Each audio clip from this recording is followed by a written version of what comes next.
Daily Darbar நேயர்கள் அனைவருக்கும் வணக்கம். உலகம் முழுவதும் பெரும் எதிர்பார்ப்புகளோடு வெளியாகி இருக்கிற தங்கலான் படத்தோட ரிவ்யூவை சுட சுட உங்களுக்காக காலங்காத்தால ஷோவை பார்த்துட்டு வந்து கொடுத்துருக்குறோம். ரஞ்சித் அவர்கள் பெரும் எதிர்பார்ப்புக்கு அப்புறம், அதாவது ஒரு செட்பேக்கு அப்புறம் அப்படின்னே சொல்லணும். காரணம், முதல்ல அட்டகத்தி அப்படின்ற படம் வந்து சாதாரணமாக போனாலும் மெட்ராஸ் ரஞ்சித் அவர்களுக்கு தமிழ் சினிமா இண்டஸ்ட்ரியில் ஒரு மிக முக்கியமான அடையாளத்தை கொடுத்தது. நேரடியாக சூப்பர் ஸ்டார் ரஜினிகாந்த் அவர்களையே பேக் டு பேக் 2 படம் இயக்கும் அளவுக்கு அவரை புகழின் உச்சிக்கு கொண்டு சென்றது, ஒரு அடையாளத்தை கொடுத்தது மெட்ராஸ் திரைப்படம் தான். அதைத் தொடர்ந்து கபாலி ஆகட்டும், காலா ஆகட்டும், தமிழ் சினிமாவில் புதிய வசூல் உச்சத்தை படைத்த கபாலியிலும் காலாவிலும் தனி முத்திரையை வந்து ரஞ்சித் அவர்கள் பதித்திருந்தார் அப்படி தான் சொல்லணும். Apart from super star Rajinikanth அவர்களோட கரிஷ்மாவை தாண்டி அது ஒரு ரஞ்சித் படம் அப்படின்னு தான் மக்கள் மத்தியில் வந்து எஸ்டாப்ளிஷ் ஆச்சுன்னு சொல்லணும். அந்த மாதிரி 2 மெகா பிளாக் பஸ்டர் படங்களை கொடுத்த பிறகு ஒரு மிகப்பெரிய ஓடிடியில் ஒரு பேசு பொருளாக மாறிய சார்பட்டா பரம்பரை படத்தையும் ரஞ்சித் கொடுத்து தன்னுடைய கேரியர் பீக்கில் இருந்தார். பட் அவருக்கு ஒரு மிகப்பெரிய சறுக்கலாக நட்சத்திரம் நகர்கிறது படத்தில் வந்து ஒரு கிரிட்டிசைசிங்கான இதுவாக வந்தது. அண்ட் அது பெரிய அளவில் வசூலிலும் சரி, ஒரு கிரிட்டிக்ஸாகவும் சரி, ஒரு நெகட்டிவ் விமர்சனங்களை சந்தித்து மொத்தமாக ஒரு தோல்வி படமாக மாறியது. ஸோ ரஞ்சித் அவர்கள் தனக்கு ஒரு கம்பேக் கொடுக்கணும் அப்படின்ட்டு தீவிரமாக உழைத்து கம்பேக்காக வந்திருக்கிற படம் தான் இந்த தங்கலான். அதே சமயம் விக்ரம் அவர்களும் எவ்வளவு எஃபர்ட் போட்டாலும் அது பாக்ஸ் ஆஃபீஸில் கிளிக் ஆகலை. அது ஏமாற்றமாக தான் இருந்தது.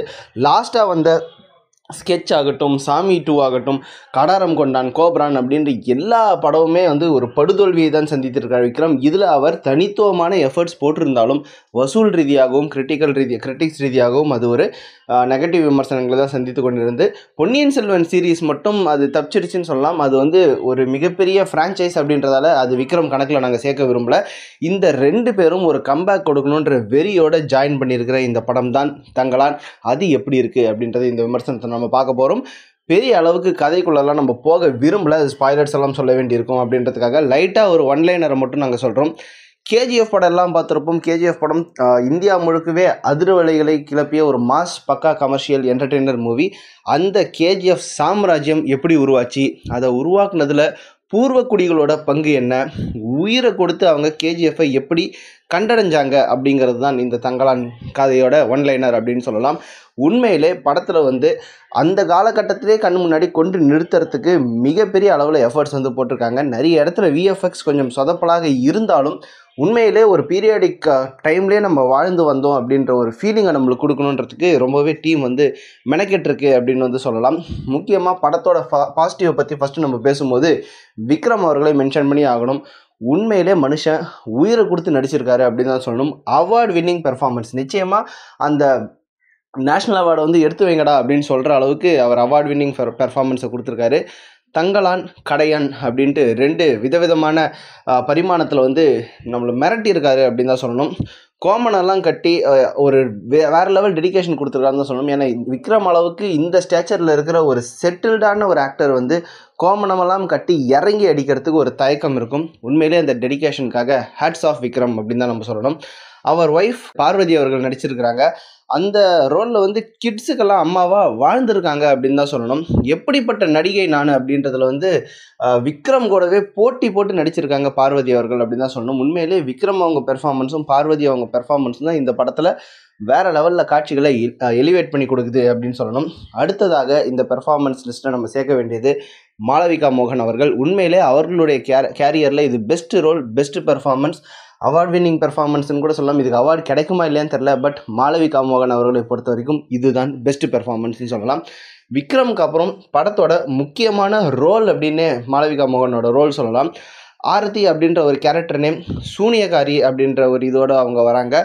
ஒரு மேஜிக்கல் பவர் இருக்கிற மாதிரியான ஒரு கேரக்டர். பட் ஆக்ஷன் சீக்வன்ஸ்லேயும் வந்து பட்டையை கிளப்பியிருக்காங்கன்னு தான் சொல்லணும். ஒத்த ஆளாக எல்லாரையும் ஓட விடுறாங்க அப்படின்னு தான் சொல்லணும். உண்மையிலே மாளவிகா மோகன் இந்த படத்தில் மிரட்டி விட்டுருக்காங்க.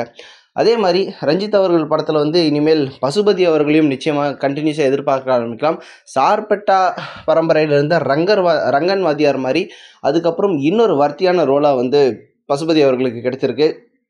அதே மாதிரி Muthukumar, Hari, foreign actor Daniel அப்படின்னு எல்லாருமே ஒரு கேஸ்டிங் வைஸ் பார்த்திங்கன்னா செமையான கேஸ்டிங். உண்மையிலே அந்த கேரக்டருக்கு ஏற்ற கேஸ்டிங் வந்து பர்ஃபெக்டாக போட்டிருக்காங்க. ஒவ்வொருத்தரும் தன்னுடைய பெர்ஃபார்மன்ஸை போட்டி போட்டு கொடுத்துருக்காங்க. அண்ட் அவங்களுடைய கேரக்டருக்கும் அந்த ரைட்டிங்க்குமான ஜஸ்டிஃபிகேஷனை கொடுத்துருக்காங்க அப்படின்னு தான் சொல்லணும்.